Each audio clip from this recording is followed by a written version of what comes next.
गया ना? हम्म, हो गया। हाँ, मिटा रहा हूं मैं। ठीक।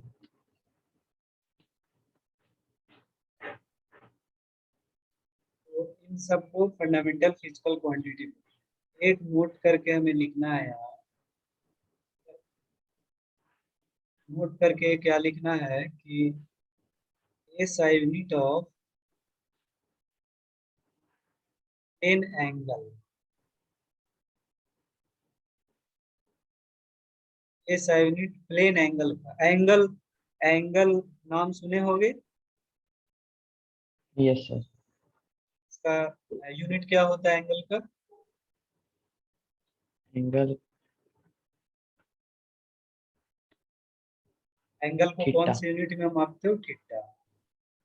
थीटा में मापते हो, ठीक है। लेकिन थीटा जो होता है वो SI यूनिट नहीं होता है, उसको बोलते हैं CGS यूनिट, ठीक है। तो हम्म, यहाँ SI यूनिट की बात किया जा रहा है, तो SI यूनिट जो होता है एंगल का वो होता है रेडियन। Degree radian.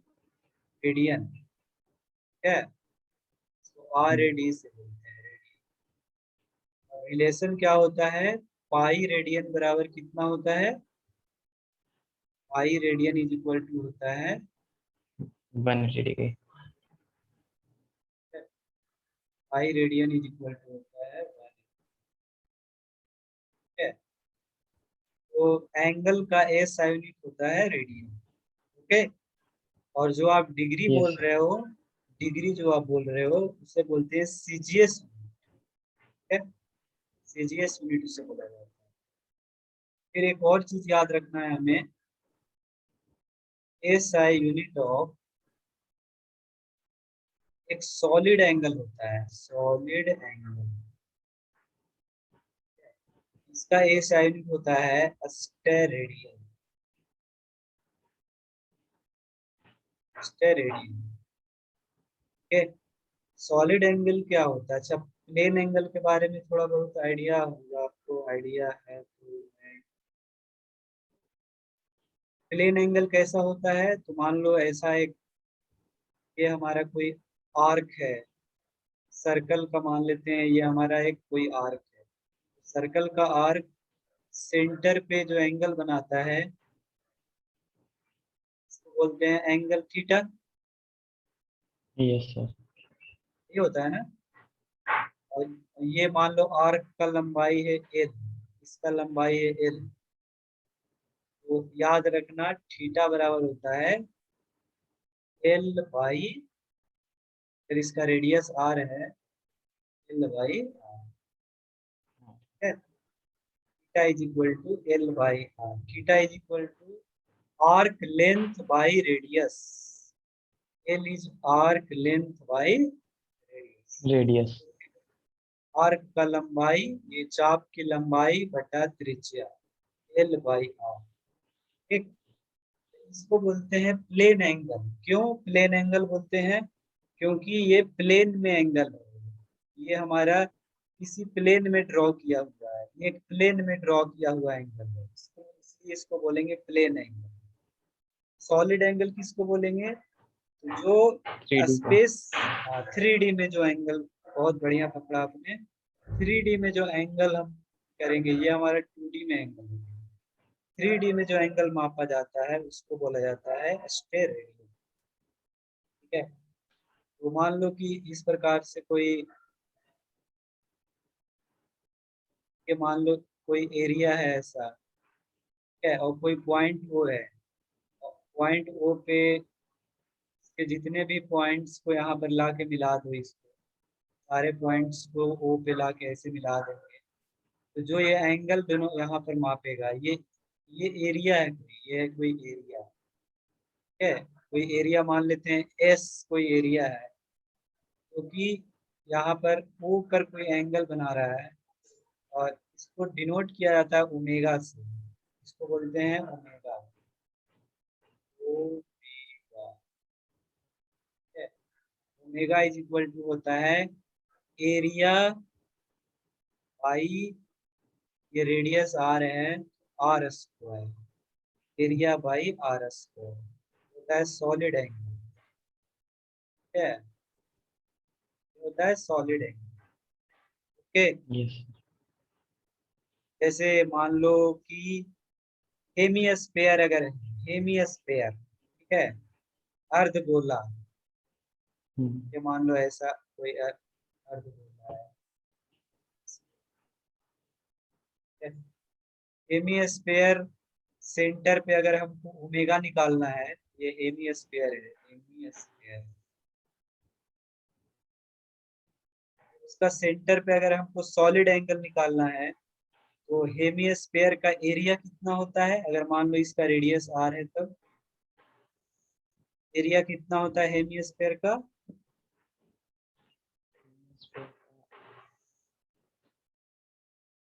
याद किए हो 10th क्लास 2 में? by 3 pi r square है। 2 पाई आर स्क्वायर, पूरे स्पेयर का होता है 4 पाई आर स्क्वायर ना, याद किए हो?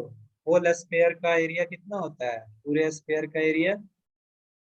4 pi r square। पूरे स्पेयर का एरिया होता है 4 पाई आर स्क्वायर। इसको आधा काट देंगे तो आधा का कितना होगा? 2 pi r square। Pi R square बटा रेडियस का square R square, R square से आर स्क्वायर कट गया, कितना रेडियन हो गया? 2 pi steradian, 2 radian. Pi radian नहीं, स्टेरेडियन, पाई स्टेरेडियन, स्टेरेडियन। क्या है? ये होता है। तो इसको याद रखना कि रेडियन का ए sign, sorry angle, plane angle का ए साइन यूनिट रेडियन होता है, ठीक है, और pi radian is equal to 180 degree होता है। ओके, नोट डाउन कर लो। कोई, अच्छा कोई दिक्कत इसमें? नहीं।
हो गया।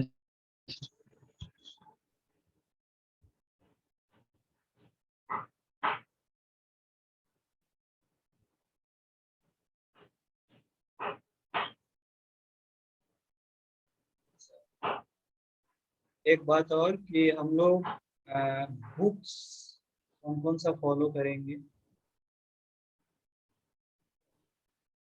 बुक जो फॉलो करने वाले हैं,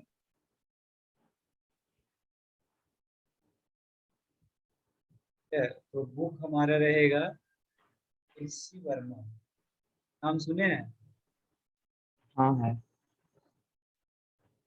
हरिश्चंद्र वर्मा सर का एक बुक है, ठीक है, एच.सी. वर्मा, ठीक है, HC भी इसको शॉर्ट में हम लोग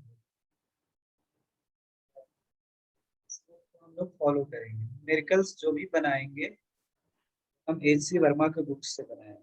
ओके, हम्म, चैप्टर्स पढ़ेंगे, चैप्टर्स पढ़ते हुए और उसके थ्योरी के बाद जो न्यूमेरिकल्स हम लोग बनाएंगे वो HC वर्मा के बुक्स से बनाएंगे। This book is the best book in the market of India. ठीक है, अभी जो हमारे इंडिया में जो भी मार्केट में जो बुक चल रहा है उसमें सबसे अभी बढ़िया बुक्स में से एक आता है HC वर्मा। ठीक है, HC Verma is a very beautiful book. ठीक है, इसके बहुत सारे खासियत हैं जो कि बहुत ही बढ़िया है इसको। ठीक है, एक तो ये इस बुक्स का जो खासियत है, इस बुक का खासियत क्या है, पहला खासियत इसका ये है इस बुक का कि इसमें जो सवाल रहेंगे ना वो हमारे आसपास के इवेंट से रिलेटेड सवाल रहेंगे, है ना। Yes sir. आसपास के हमारे घर, आसपास जो हम लोग करते हैं, जो हम हमारे कल्चर में जो चीजें आसपास में है, जैसे हम लोग गुल्ली डंडा खेलते हैं, हम लोग होली खेलते हैं। ठीक है, हम लोग कभी कभी, ठीक है, पेड़ पे चढ़ते हैं। ठीक है, बंदर हम लोग पर पेड़ पे चढ़ते देखते हैं। तो जो चीजें हमारे आसपास में होता है ना उन सब चीजों को रिलेट करते हुए ये बुक, ठीक है, न्यूमेरिकल्स बनाए गए हैं। तो बहुत ही बढ़िया बुक है ये हमारे लिए। और इसका एक और खासियत क्या है इस बुक का कि इसके जो बुक्स का जो अ, सवाल का जो लेवल है, सवाल का लेवल वो धीरे धीरे बढ़ता है। एकदम जीरो लेवल से स्टार्ट होगा, जीरो लेवल, फिर थोड़ा सा बढ़ेगा, फिर थोड़ा सा लेवल बढ़ेगा, ऐसे करते करते करते करते और एक बहुत ही अच्छे लेवल तक सवाल जाता है, बहुत ही डिसेंट लेवल तक जाता है। ठीक है, यस सर। तो ये बहुत ही सही बुक है। ठीक है, हम लोग जब IIT का तैयारी करते थे, हम लोग जब ग्रुप में हम होते थे, हमारे मामा जी होते थे, राहुल होता था। ठीक है, तो यस सर। हम लोग जब जेई का तैयारी करते थे तो हम लोग, ठीक है, जो सबसे ज्यादा बुक हमने बनाया था, जो न्यूमेरिकल्स बनाते थे वो इसी बुक से हम लोग बनाते थे। तो काफी फेमिलियर बुक है हम लोग का और बहुत ही सही बुक है, बहुत ही प्यारा बुक है। आजकल कहीं भी आप पढ़ने जाओगे, कोई भी इंस्टीट्यूट में जाइएगा तो आपको ये बुक तो प्रेफर करेगा, कोई भी टीचर होगा फिजिक्स का वो ये बुक आपको प्रेफर करेगा। ठीक है, हम लोग ये बुक को एक साथ में यस। लेके चलेंगे और दिस इज एनफ, काफी होता है, ये बुक काफी होता है। ठीक है, तो हम केवल इसी बुक को फॉलो करेंगे। अगर आपको और बनाना होगा, आपको अगर आपकी इच्छा है, अगर आपको और न्यूमेरिकल्स अगर बनाना है तो आप DC पांडे एक बुक आता है, फिजिक्स का DC पांडे का एक बुक आता है, अरिहंत प्रकाशन का आता है। अरिहंत प्रकाशन का पब्लिकेशन का एक DC पांडे सर का बुक आता है। ये भी काफी पॉपुलर बुक है जो कि इंडिया में चलता है। तो आप इससे भी बना सकते हो अगर इससे टाइम बच जाए तो। इसको बनाने के बाद अगर टाइम बच रहा है तो आप DC पांडे को ट्राई कर सकते हैं। ठीक यस है, सर। ओके।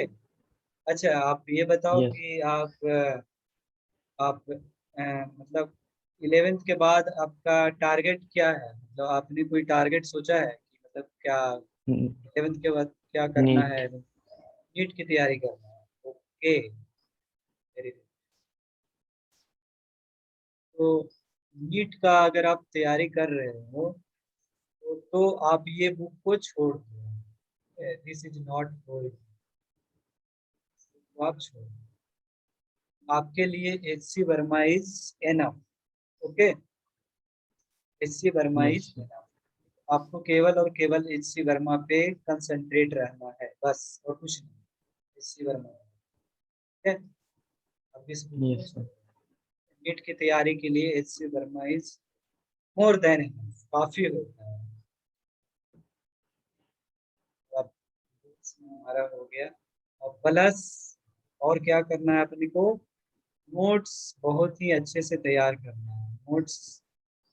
ठीक है, बहुत अच्छे से नोट्स को तैयार करना है। ठीक है, और नोट्स को तैयार करके और आपको यूज करना है व्हाट, क्या यूज करना है, हाइलाइटर। हाइलाइटर एक आता है इस टाइप, देखे होंगे, हाँ, बाजार में मिलता होगा आपको, 10-15-20 रुपया में मिलता होगा, ठीक है। हाइलाइटर आता है, बहुत सारे कलर का आता है, तो आप कोई भी एक कलर का हाइलाइटर ले लीजिएगा, ठीक है। यस सर, कोई भी बुक स्टोर में जा करके आप हाइलाइटर मांगिएगा, कॉपी पे हाईलाइट करने के लिए एक हाइलाइटर आता है, उसका नीब मोटा होता है, ठीक है। तो है मेरे वो पास सर। आपके पास है तो बहुत बढ़िया है। ये हाइलाइटर को हमेशा यूज करना है, हमेशा रखना है साथ में। और इसका इस्तेमाल कहाँ करना है?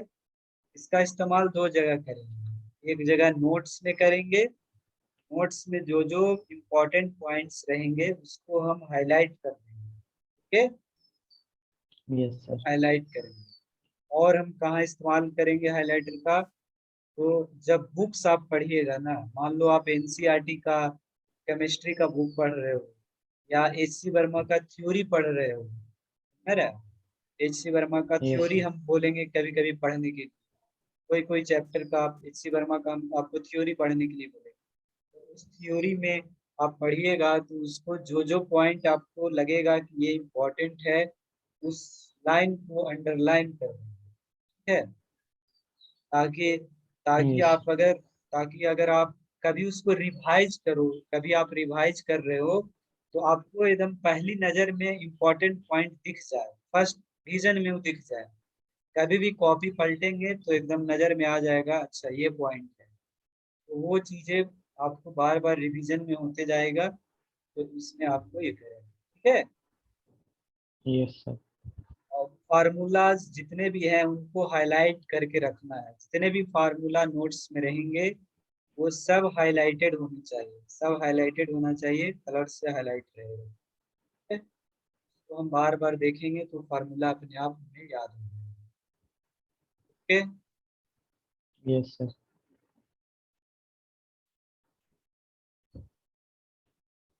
हम लोग फंडामेंटल फिजिकल क्वांटिटी हम लोग पढ़ लिए, ठीक है। अब अगला आता है हमारा जो नेक्स्ट जो हमारा है वो है, क्या है हमारा नेक्स्ट? डिराइव फिजिकल क्वांटिटी,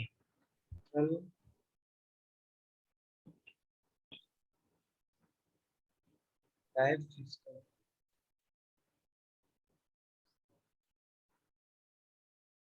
तो डिराइव फिजिकल क्वांटिटी किसको बोलेंगे? ये इसका डेफिनेशन सर होता है, physical quantity which can be expressed in terms of what? In terms of fundamental fundamental, physical quantity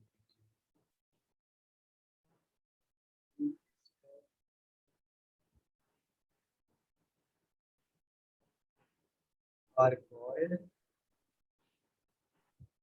derived physical। Quantity, ऐसे फिजिकल क्वांटिटी जिसको fundamental physical quantity के टर्म में एक्सप्रेस किया जाता है, ये physical quantity which can be expressed, इसको दिखाया जा सकता है इन टर्म्स ऑफ, किनके टर्म में? Fundamental fundamental physical quantity, fundamental physical quantity के टर्म में इसको दिखाया जा सकता है। इस quantities are called derived physical quantity. तो सिंपल सी भाषा में डिराइव्ड फिजिकल क्वांटिटी को किसकी मदद से बनाएंगे? Fundamental drive, physical fundamental physical quantity की मदद से बनाएंगे, ठीक है। सबसे हम पहला एग्जांपल ले रहे हैं, सबसे आसान सा एग्जांपल हम ले रहे हैं, इसका ले रहे हैं हम स्पीड, ठीक है। स्पीड, स्पीड का क्या फार्मूला होता है? मीटर पर distance, speed is equal to होता है distance by time, time, distance covered per unit time is called speed. ठीक है, तो yes, स्पीड को हम प्राय भी से दिखाया करते हैं, v बराबर, ये सब चीजें हम नेक्स्ट चैप्टर में पढ़ेंगे। अभी फार्मूला हम आपको बता रहे हैं कि क्या क्या होता है। ठीक है, तो डिटेल yes, पढ़ेंगे आगे के चैप्टर से। स्पीड इज इक्वल टू होता है डिस्टेंस बाई टाइम। डिस्टेंस को s से लिखाएंगे और टाइम को t से, equal to s by T. बताइए, यहाँ ध्यान से देखिए, स्पीड बना है डिस्टेंस और टाइम के मदद से लेकर। डिस्टेंस डिस्टेंस देखिए, 7 जो फंडामेंटल फिजिकल क्वांटिटी पढ़े हैं, इसमें किसमें डिस्टेंस कौन सा वाला है? अच्छा, डिस्टेंस को मापने के लिए आप क्या यूज करोगे? Metre, metre. तो इसका मतलब डिस्टेंस जो है वो एक प्रकार का लेंथ है। yes sir, distance is nothing but length. लंबाई ही तो लंबाई माप कर ही तो डिस्टेंस बताएंगे ना। yes sir, distance is length and time. Time तो फंडामेंटल फिजिकल क्वांटिटी होता ही है। तो इसका मतलब जो स्पीड जो बना है वो किस किस से मिलके बना है? स्पीड बना है लेंथ से। लेंथ में और किससे टाइम डिवाइड से, किया गया है? टाइम से। लेंथ में टाइम से डिवाइड करके स्पीड को बनाया गया है। Speed is equal to length by time. ठीक है, length is a fundamental physical quantity, time is a fundamental physical quantity, so speed is a direct physical quantity. Speed को दो फंडामेंटल फिजिकल क्वांटिटी के term में express कर दिया गया। Speed is expressed in term of length and time. Speed को time, किस speed को लेंथ और टाइम के टर्म में हमने एक्सप्रेस कर दिया। तो स्पीड कैसा क्वांटिटी है? फंडामेंटल फिजिकल क्वांटिटी या डेराइव? ड्राइव, क्योंकि स्पीड को हम लेंथ और टाइम के टर्म में हम एक्सप्रेस कर सकते हैं। That's why speed is A derive physical quantity. Quantity, अब यहाँ पर हम क्या सीखेंगे? इंपॉर्टेंट चीज हम क्या सीखेंगे यहाँ पर? हम सीखेंगे, सबसे पहला चीज सीखेंगे एसआई यूनिट निकालना। SI unit of speed. Speed का एसआई यूनिट है। तो किसी भी क्वांटिटी का एसआई यूनिट निकालने के लिए हमको उसका फार्मूला केवल पता होना चाहिए। जैसे स्पीड का फार्मूला है distance by time. Distance by time मतलब ऊपर डिस्टेंस है, नीचे टाइम। तो डिस्टेंस का एसआई यूनिट, डिस्टेंस को किस में मापते हैं? मीटर में। मीटर, तो ऊपर है डिस्टेंस तो नीचे ऊपर लिखेंगे मीटर, बटा है तो बटा। टाइम, टाइम को किस में मापते हैं? टाइम का एसआई सेकेंड, यूनिट क्या होता है? सेकंड। Very good. तो एसआई यूनिट, वेलोसिटी का एसआई यूनिट हो गया, ऊपर था मीटर और नीचे था सेकेंड, तो हो गया मीटर बटा सेकेंड, यानी मीटर पर। सेकेंड, इस प्रकार से हम स्पीड का हम एसआई यूनिट निकाल लिए। कोई दिक्कत? नहीं, प्रॉब्लम?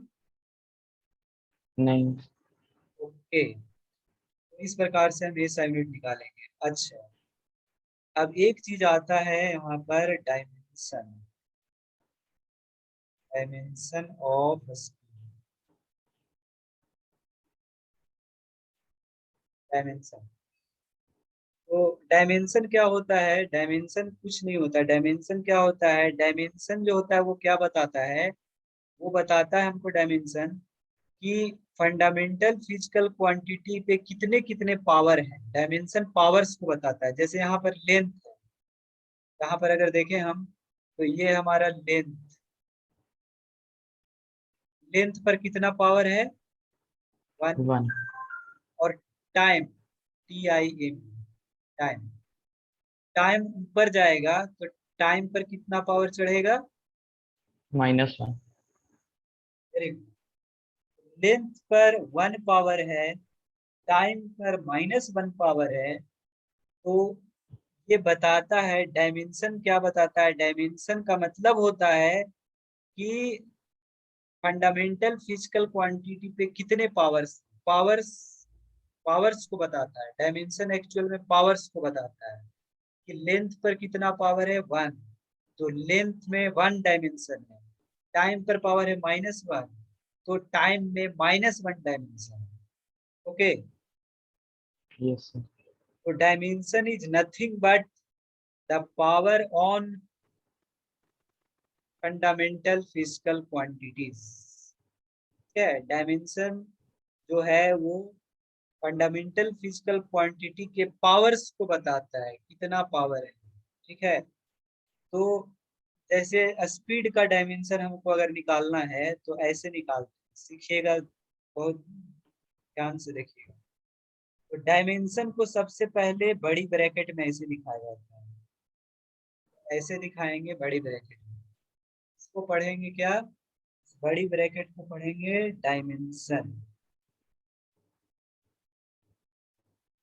Of, dimension of. है, अब जिसका डायमेंशन आप लिख रहे हो उसको बीच में लिख दो यहाँ पर। तो किसका डायमेंशन हम निकालने जा रहे हैं? Speed. स्पीड का। यहाँ पर लिखेंगे dimension of speed is equal to. ठीक है, अब यहाँ देखो Yes, ध्यान से, अब यहाँ ध्यान से देखो, मीटर पर कितना पावर है 1 और सेकेंड पर कितना पावर है? -1. -1। अब याद करो, मीटर मीटर का नोटेशन याद करो। मीटर का नोटेशन एल था, L L L Yes, sir. L था। लेंथ, लेंथ का नोटेशन एल Hmm. था।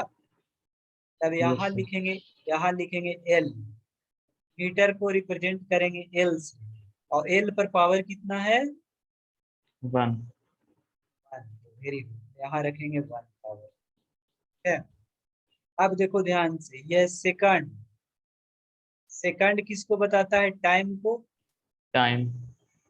टाइम का नोटेशन क्या था? T. Capital T. Very good, capital T. Power कितना है? -1. माइनस।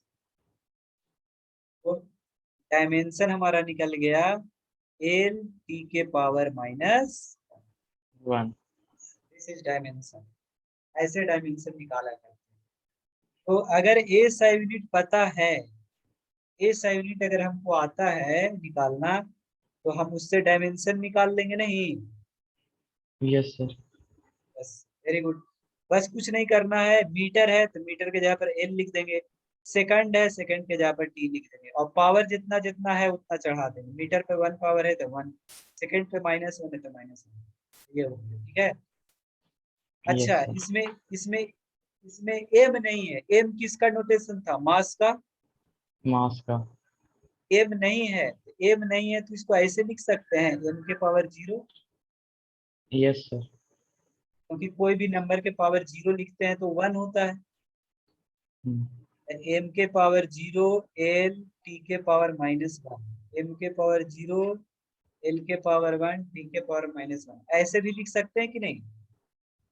Yes, sir. तो कभी कभी एग्जाम में, ज्यादातर एग्जाम में ऐसे ही देगा, एम के पावर 0, एल के पावर 1, टी के पावर है।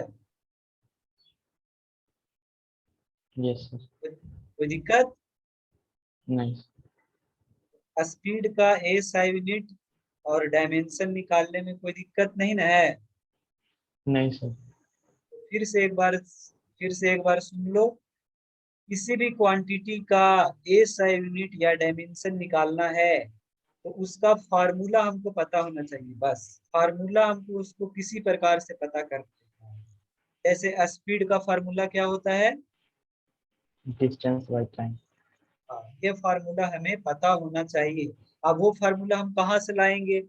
तो अभी चूंकि हम ज्यादा पढ़े हुए नहीं हैं, तो हम आपको फार्मूला देंगे, हम आपको फार्मूला देंगे और वो फार्मूला से हम आपको बोलेंगे कि इसका एस यूनिट निकालो और उसका डायमेंशन निकालो, बिकॉज अभी आपको पता नहीं है। अभी आपको जैसे जैसे आगे पढ़ोगे वैसे वैसे आपको पता चलते जाएगा, लेकिन चूंकि हम इस चैप्टर में हमको पढ़ना है सबका यूनिट डायमेंशन निकालने के लिए, तो हम आपको पहले से सब फार्मूला दे दे करके और फिर हम आपको बोलेंगे यूनिट डायमेंशन निकालने। Okay, Yes, sir. इसको नोट डाउन कर लो।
हो गया सर। वर्क लिख लिए? Yes sir. ये 5 होमवर्क है, इसको आपको बना के आना है, ठीक है? Yes sir. तो आप MWF में मैं टाइम, आप फ्री हो किसी में भी, MWF या TTS किसी में भी फ्री हो? MWF में सर। MWF में यस सर। और क्लासेस कर रहे हैं, बायोलॉजी और हाँ, उसका बायो ऑनलाइन कर रहे हैं। बायो और केमिस्ट्री? हाँ। आप MWF में फ्री हो ना? हाँ। मैं आपको टाइमिंग में बता दूंगा, ठीक है? रेगुलर टाइमिंग MWF वाला जो होगा ना, हम्म। वो मैं बता दूंगा, आपको व्हाट्सअप कर दूंगा, ठीक है? उस ओके टाइमिंग सर। में उस टाइमिंग में MWF में अ, डेढ़ डेढ़ घंटे का क्लास अपन लोग रेगुलर करेंगे, ठीक है? Yes sir. ठीक है Aman, thank you. Thank you sir.